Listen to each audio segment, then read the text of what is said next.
নমস্কার বন্ধুরা, স্মরণাতীত কালের মধ্যে রাজ্যে শিক্ষা ব্যবস্থার, বিশেষ করে হাই স্কুলগুলোর শিক্ষা ব্যবস্থার এরকম জটিল অবস্থা, এরকম ক্রাইসিস বোধহয় এর আগে হয়। 26,000 শিক্ষক শিক্ষাকর্মী এখন যে মুহূর্তে আমি ভিডিও করছি, তারা মাননীয় শিক্ষামন্ত্রী এবং শিক্ষা দপ্তরের বিভিন্ন আধিকারিক, মধ্যশিক্ষা পর্ষদের সভাপতি, এসএসসি চেয়ারম্যান তাদের সাথে বৈঠকে ব্যস্ত।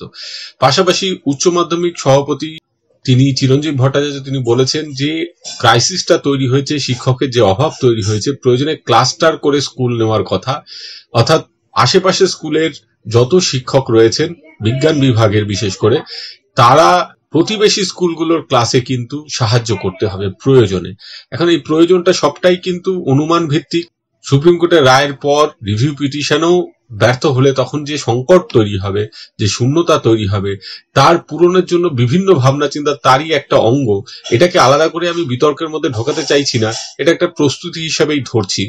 তো তিনি সেই প্রাক প্রস্তুতির হিসেবে স্কুলগুলোকে বলেছেন যে বিজ্ঞান বিভাগে যদি অনেকটাই শূন্যতা সৃষ্টি হয়, এমনিতেও শূন্য পদ রয়েছে, সেক্ষেত্রে ক্লাস্টার করে ক্লাস নেওয়ার কথা। পাশাপাশি আরেকটা খবর উঠে আসছে, সেটা হচ্ছে চুক্তিভিত্তিক যে সমস্ত শিক্ষকরা রয়েছেন এইচএস সেকশনে, তারা দীর্ঘদিন ধরে পড়াচ্ছেন, তারাও কিন্তু ক্লাস বয়কটের হুমকি দিচ্ছেন এই শূন্যতার মধ্যে। তারাও বলছেন, কারণ তারা কিন্তু দীর্ঘদিন ধরে বঞ্চিত।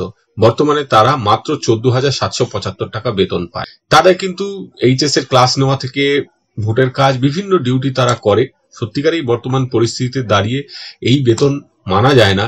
এই এইচএস সেকশনের ক্লাসে কিন্তু বহু স্কুলে প্যারা টিচাররাও হেল্প করে, তারাও ক্লাস বয়কটের হুমকি দিচ্ছে। তাই একদিকে 26,000 শিক্ষক শিক্ষাকর্মীর পদ শূন্য হয়ে পড়ছে, যথারীতি শূন্য পদ রয়েছে, সেগুলো এসএসসির মাধ্যমে পূরণ হয়নি। যারা কাজ করছেন পার্ট টাইমার হিসেবে, যে এইচএস কন্ট্রাকচুয়াল টিচাররা, তারা ক্লাস বয়কটের দিকে যাচ্ছেন।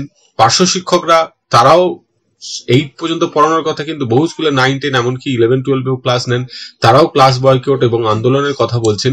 এটা কিন্তু একটা অশনি সংকেত।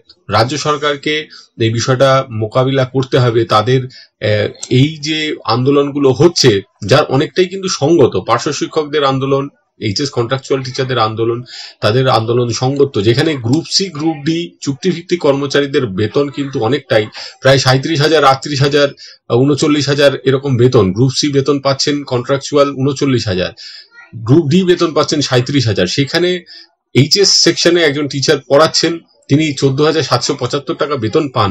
এটা মেনে নেওয়া যায় না। সুপ্রিম কোর্টের কিন্তু একটা জাজমেন্ট ছিল এদের পে স্কেল দেওয়ার, সেটা দেওয়া হয়নি। 2019 সাল থেকে এদের ইপিএফ দেওয়ার কথা, সেটাও দেওয়া হয়নি। এদের স্থায়ী করার 60 বছর পর্যন্ত কাজ আছে ঠিকই, 60 থেকে 65 করার একটা পরিকল্পনা ছিল, সেটাও হয়নি।